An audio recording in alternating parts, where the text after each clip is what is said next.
Buffs Nation, what's going on? Goodness, I mean, isn't the week just flying by? We're less than 48 hours away from Colorado going up to Eugene, taking on the Oregon Ducks. Number 19 taking on number 10.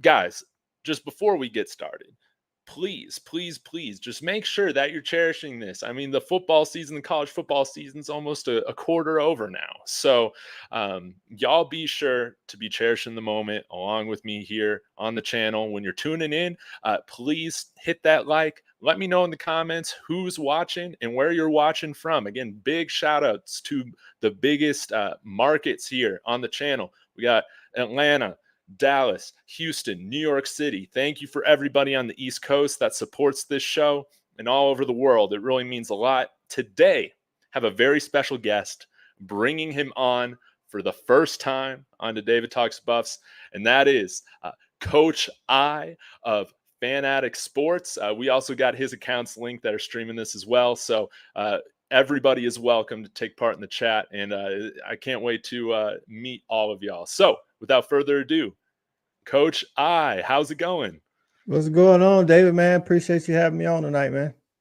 It's an absolute honor. I've loved being able to talk with you on some of the other podcasts and being on your show earlier this week with Ryan was a lot of fun, and I think that did pretty well. You know, I think there were some people that hopped over from your channel over to mine after that episode, and so I can't wait to continue to talk with you about what's going on in college football. But before we get started, talking Colorado, for my viewers that are tuning in, let's hear a little bit about who you are and what you do, what you're all about. All right, man. Yeah, Coach I, man, Fanatic Sports, man. I talk college football all the time. As you can see, I am a Georgia alumni, but listen, man, we're impressed with what Prime is doing out there in Boulder. So, just like not everybody, some people don't want to be doing good, but listen, and whether you believed it or not, it is, you got to at least tip your cap to what he's doing out there. Like I say, we have do previews for all college football here and there. We try to pick the biggest games of the week.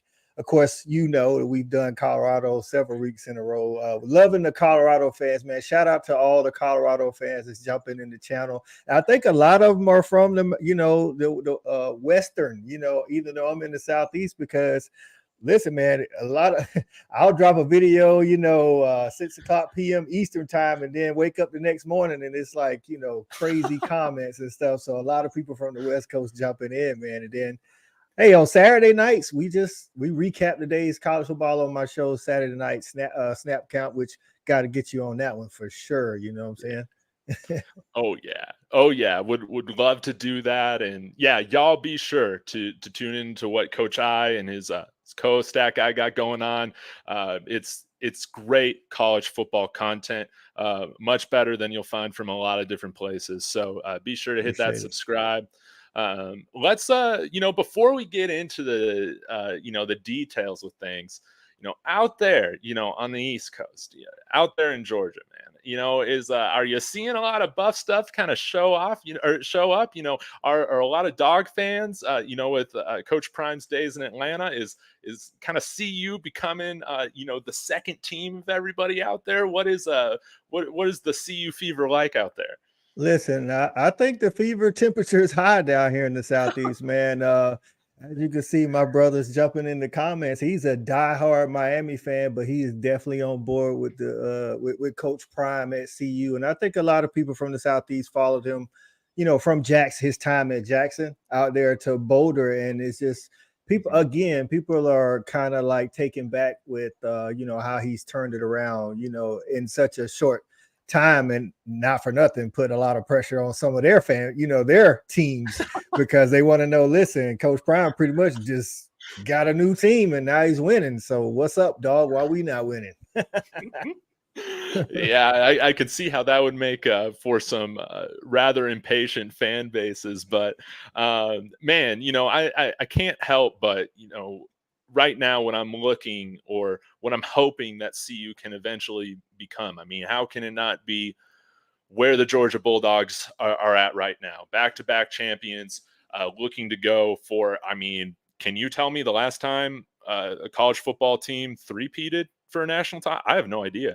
1937, Minnesota, and even that was kind of like, back when they was having 2 and 3 different voter polls. But Minnesota, credit to Minnesota, hey man, they did do it back in the 1930s before they were wearing face masks or something like that. Man, that is crazy, and it just goes to show how special of a run Georgia is on right now. As we're building something here at CU, one of the reasons I really wanted to have you on was to kind of get your perspective, because I didn't follow, the Georgia rebuild too closely, or the ins and outs of what Kirby Smart has done, to kind of get to the level that they're at right now, and outside of just the recruiting absolute Yeah. monsters every year. But I wanted to hear from you. What was that rebuild like? And then we can kind of look forward and maybe highlight some themes or similarities, things you're hoping to see with CU, and maybe emulating some of that. Well, first, I think I'm a date myself here. I'm a late '90s dog. I actually was in school at Georgia when Kirby was there. We had a lot of great talent, but we just was like a 7 or 8 win team. And I do that because I want to give kudos to Mark Rick. Mark Rick showed us that we were better Mhm. than an 8 win team. And I know he couldn't get over the hump, but he did show us there was more light at the end of that tunnel. And then Kirby just came in, and he had a lot of championship experience, similar to Coach Prime, at Jackson State. Mhm.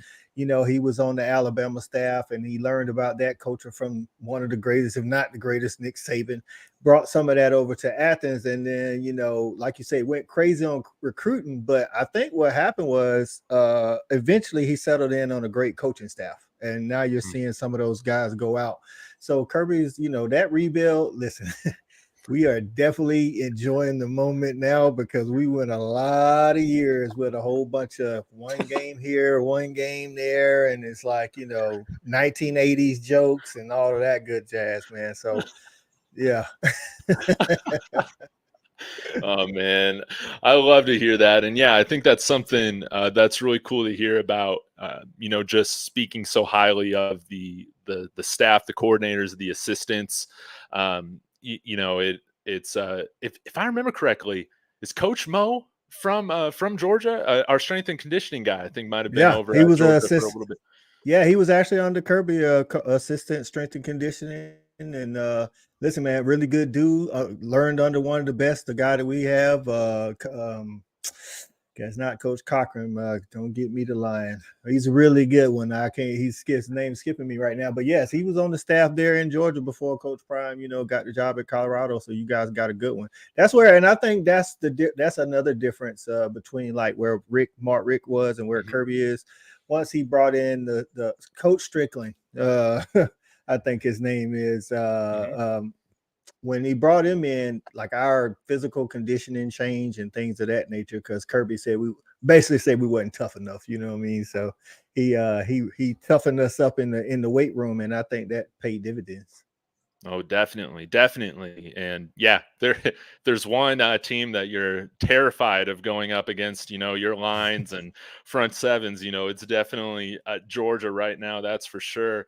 Let's talk a little bit about facilities. I'm kind of assuming some things here, but I'm assuming that Georgia, with the run that they're on, they have some of the best facilities in the country. For my viewers that don't know a lot of kind of the details of kind of what can separate you in terms of your facilities. What does Georgia have, that really stands out? That adds that extra oomph, to a recruit when they come in. They see that and they're like, oh man, that's really nice. I can see myself developing here. Well, before Kirby got there, our indoor facility was literally only 30 yards. So it was a 30-yard field. Really you could only do, like half a field. Mark tried to get a couple. I don't know, what the balance of powers was saying or why they didn't get it, but that was one of the things Kirby actually like, hey, we got to finish this idea about an indoor. When Hmm. we got the indoor, then he wanted to build a complex around it. So the thing that I think gets it is like when you go in, everything's right, like right there on, like, you know, you got the indoor facility, you got this super massive weight room. The weight room has like a 25-foot jumbotron in it, you know, and yeah.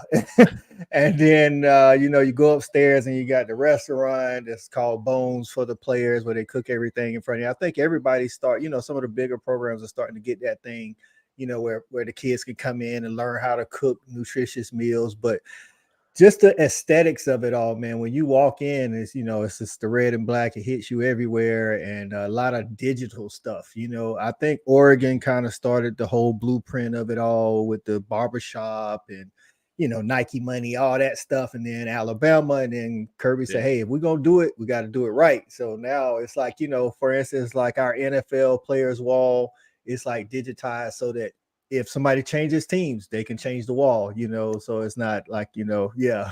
that's really cool.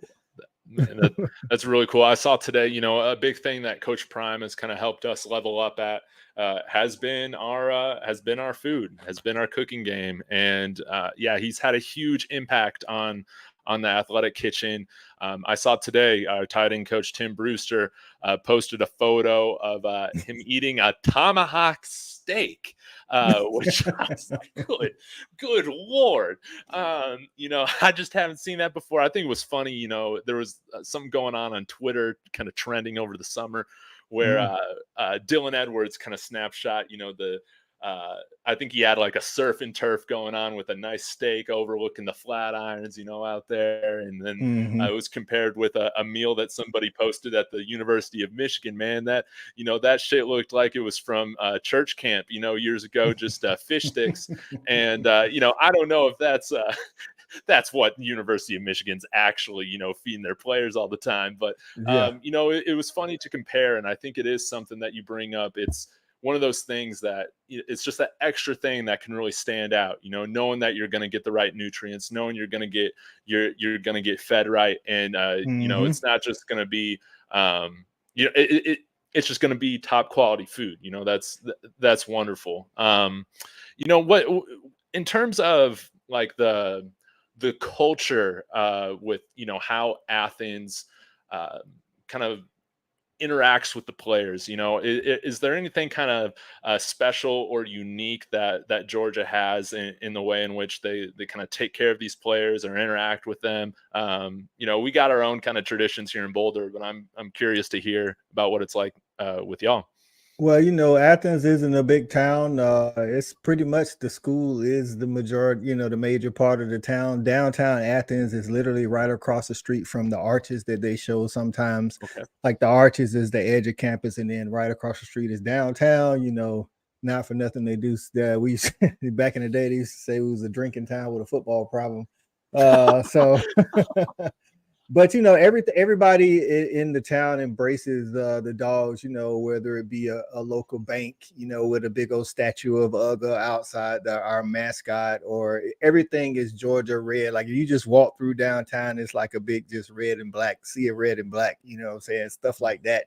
So, and I mean, no matter where you go, and to be honest with you, Atlanta is like 30, 45 minutes away, and a lot of the billboards in Atlanta say go dogs too. Yeah. So it's like, you know, you got all of that. And so when a recruit comes to town, they are always sure to tell them, hey, Atlanta's 30 minutes away, you know, because everybody likes Atlanta, you know. Oh man, yeah, yeah, I love that. Yeah, Denver's only like 30, 40 minutes away from That's a Boulder as recruiting well. tool. So That's a yeah, recruiting tool. it is huge. And I'm curious because as a Denver Broncos fan, you know, I'm just trying to you know, dream of a world where we can have a good quarterback again. You know, maybe, you know, Shador could stay in Colorado eventually. You know, that'd be Mm. great. Are Falcons fans, are people out in Atlanta, are they do they want Shador, you know, being the QB1 for the Falcons? Listen, there's been some posts going around on my social media, you know, timeline, especially Facebook, about like saying we need to see this happen, and they got Shador in the Falcons uniform because Dion played there. So, hey, Dion, we listen, man. Falcons fans love Dion when he was in you know, in the NFL, and I know you guys would like him in Denver. A lot of Atlanta fans would love to see Shador in that Falcons jersey. Well, I think it's clear to say that I'm going to be a fan of whatever team he ends up going to. That's for sure.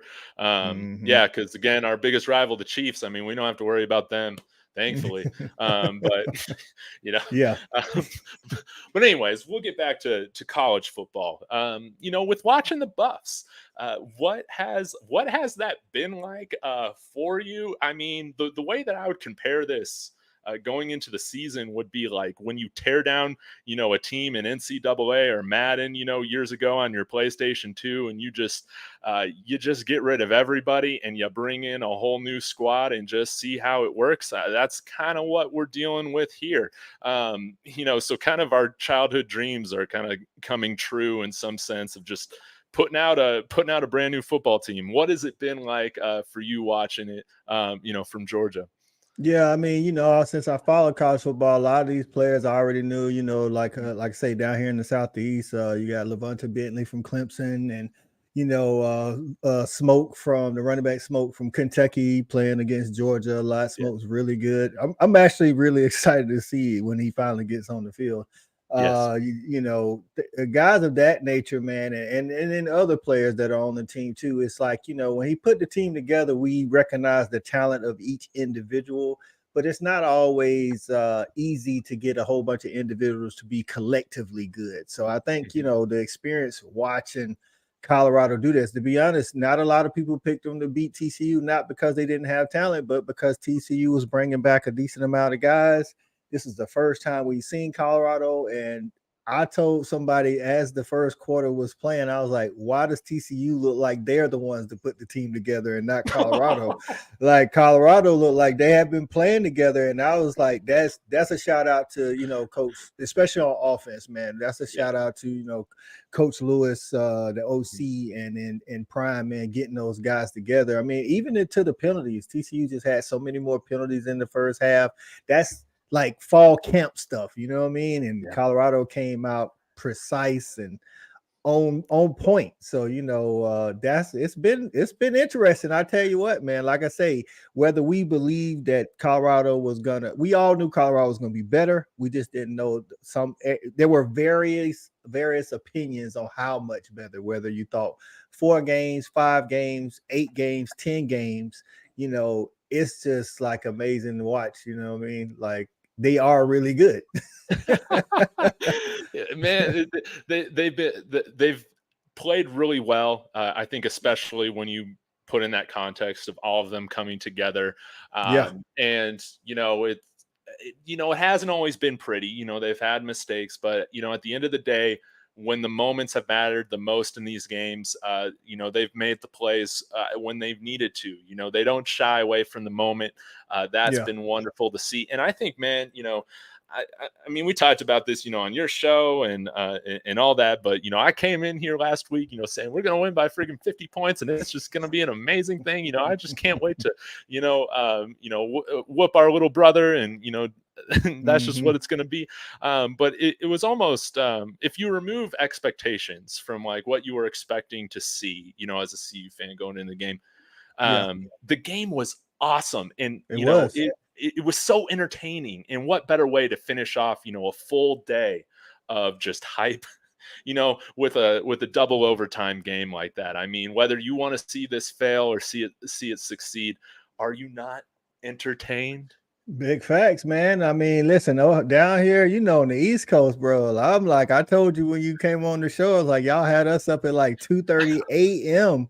But like myself, I'm gonna watch college football just because I love college football. But of course, I'm up late. If I catch the car back, last year before, a couple years ago, if I catch the Colorado State game, it's just like I'm just watching just because I don't want the college football day to end.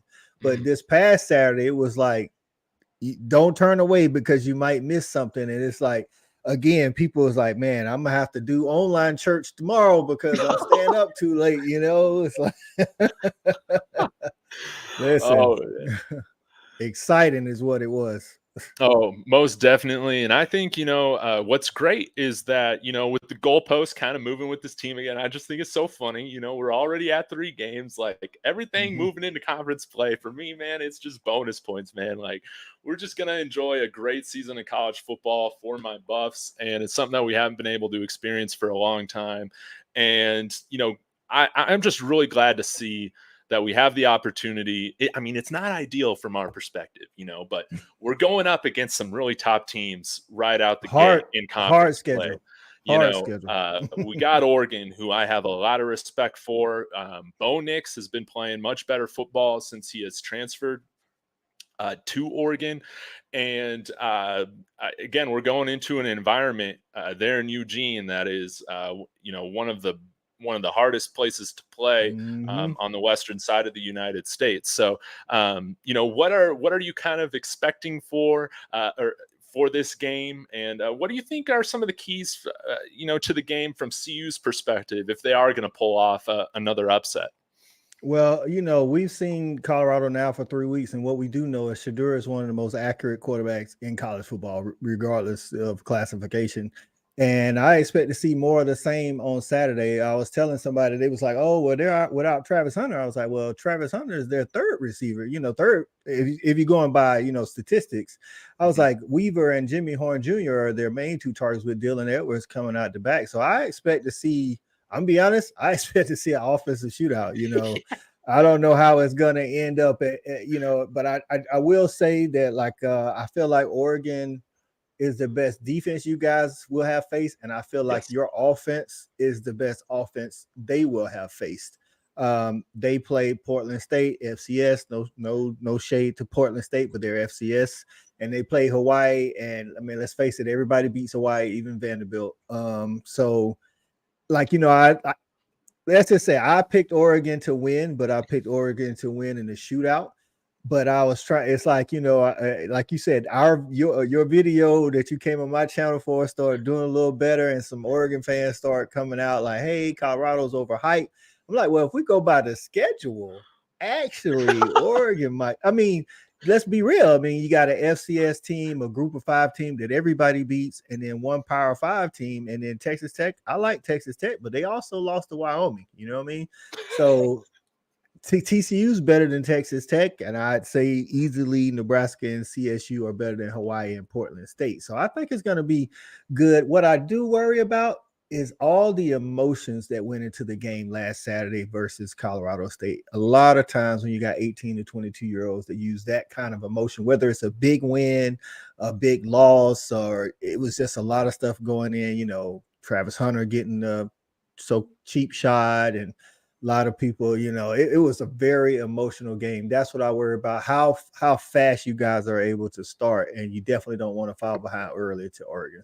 Man, that's a great point because I was just talking about this with Jason, about this hit, and I think it was really important that both Travis, as one of the leaders of this team, and Coach Prime, they Mm-hmm. they definitely took the high road, Big moving facts. forward, and that is so important for a team like this, and just being able to mentally regroup and move on, get focused on the next week. Mm-hmm. Regardless of whether you felt like he should have been suspended or not, the fact of the matter is that Travis is out a few weeks, and we got to move forward, Yes. regardless of what the result is with the CU player or CSU player. So I think, this is something that, I mean, I love the show. Like seeing Boulder like this is out of all, Listen, it's you guys told me it was gonna be like a friendly rivalry. These dudes was about to come to blows before the game. man, seeing Lil Wayne bring the team out after Ralphie, seeing Offset doing an interview on the sideline promoting his new song or album or whatever, seeing all the shows, here on campus is just, it's just all unreal. I love it. I love it. But I also kind of like going into one of these bigger matchups where we're definitely facing our toughest challenge yet by far. Um, Mm-hmm. we don't have any of that. We're going on the road. We're going to need to, play collective, together, composed football, and we don't kind of have any of this, show outside of it, maybe distracting some of these players. Because Coach Prime says it. He's like, I'm used to all this. He's like, my Yes. sons are used to it. They've been on reality TV like their whole lives. This Big this fact. stuff doesn't phase them. But for some of these guys coming in here, some of these transfers, only a handful of transfers from Jackson State. A lot of these guys are experiencing the show and the attention for the first time. And looking back, it didn't surprise me that we've gotten kind of slow out of the gate for a couple of these games with how much has been going on. But I'd love to take a little bit of time, Coach, to just talk a little bit about some of the other players on this team. With watching so much college football, I'm sure you knew a lot of guys that were coming over here. Outside of kind of the big guys that we've seen have their moments with Travis and Shador, has there been anybody else that has stuck out that you're just really happy for? Seeing their performances so far.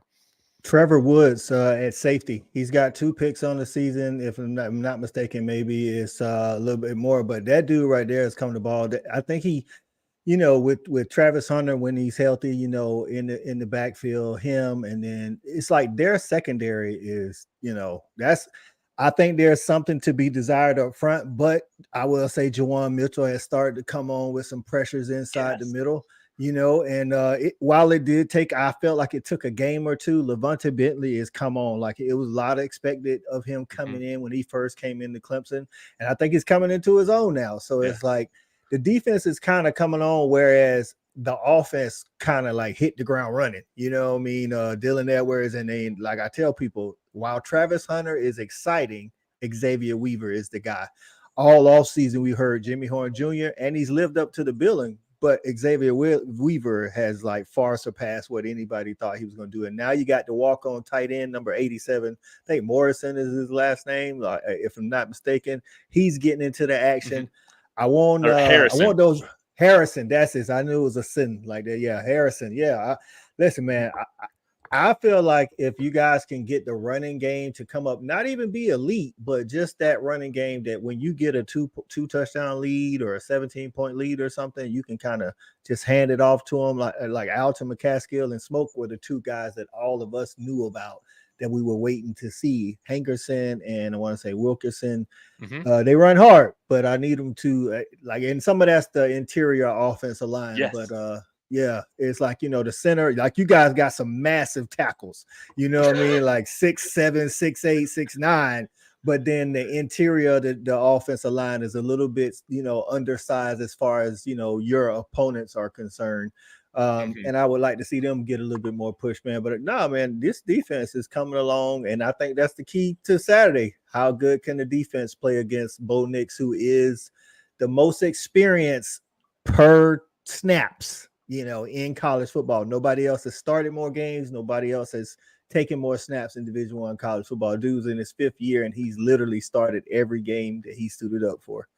Man, wow. Yeah, that's an interesting point you bring up because, right now, the CU hasn't faced much experience right now at the quarterback position. The CSU quarterback was making his first career start, I believe. Jeff Sims, and probably at the wrong position, for trying to get to the NFL.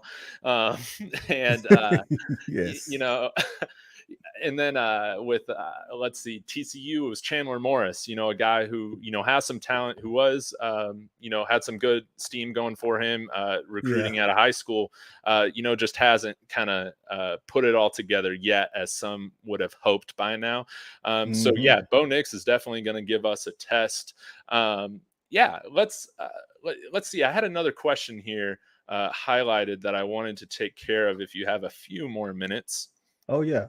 It was one I marked for myself. So as an SEC guy, probably familiar with Charles Kelly a little bit, and with our defensive coordinator, we're still trying to kind of get an idea of, how this defense is going to play, how this defense will develop. Yeah. In your mind, what do you think will be some of the characteristics of this defense moving forward long term? Are there things that we need to kind of keep a watch an eye watching out for in terms of maybe any shortfalls or areas of weakness that need to be emphasized to improve? Yeah, I think if I'm not mistaken, Charles Kelly was on the Florida State championship team with Jameis Winston. That defense, that was pretty good. I think he's a decent coordinator. I don't think he's at the level of your OC, Sean Lewis. I feel Mhm. like Sean Lewis is like, one of the elite play callers. So I think one of the things that you need to look forward to or look for going forward is how he builds the depth in the front seven. Because like if you watch the Yeah. TCU game, you guys were kind of first half, for the most part, shutting them down, having your way with them. But as the third quarter started and the fourth quarter went on, they were able to get some rushing yards on you, not because you guys aren't good, it's because you kind of were getting tired, getting gassed, and it's you got you got to have a depth in the front seven. So while Coach Prime definitely can recruit, and he's gonna need to, I don't know if Charles Kelly lasts the whole tenure during Coach Prime. I think him and Sean Lewis would be really good together, but I'm not a big Charles Kelly defensive coordinator guy. But like I said, because you guys got talent, but he's got to build the competitive depth behind it. And that's what's going to be interesting to see.